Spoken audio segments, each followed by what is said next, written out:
অভি শহরের একটি ব্যস্ত জীবনের মাঝে বেড়ে উঠেছে। উচ্চ ভবন, যানজট আর কোলাহলের মধ্যে দিন কাটে তার। একদিন তার ক্লাসের বন্ধু রাহুল তাকে আমন্ত্রণ জানায় তার গ্রামে যাওয়ার জন্য। স্কুল ছুটি পড়ার সঙ্গে সঙ্গেই অভি রাহুলের সাথে রওনা দেয়। গ্রামে পৌঁছে অভির চোখ যেন অপার বিস্ময় ভরে ওঠে।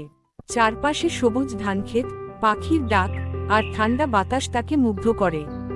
রাহুলের বাড়ির উঠোনে গরু বাঁধা, আর পাশে একটা ছোট্ট পুকুরে হাঁসেরা সাঁতার কাটছে।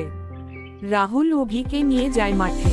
তারা তালগাছের ছায়ায় বসে গল্প করে, নদীর ধারে হাঁটে, আর স্থানীয় ছেলেমেয়েদের সঙ্গে কাদা মাটি মেখে খেলাধুলা করে। সন্ধ্যায় গ্রামের বড় মাঠে প্যান্ডেল করে যাত্রা হচ্ছে। অভি জীবনে প্রথমবার যাত্রাপালা দেখে আর গ্রামবাসীদের আন্তরিকতা তার মন ছুঁয়ে যায়। 3 দিন পর যখন ফিরে আসে, অভির মন ভারাক্রান্ত। সে বুঝতে পারে প্রকৃতির কোলে, সহজ সরল জীবনের মাঝে যে আনন্দ আছে, তা শহরের ব্যস্ততায় পাওয়া যায় না। গ্রাম তাকে দিয়েছে এক নতুন দৃষ্টিভঙ্গি, নতুন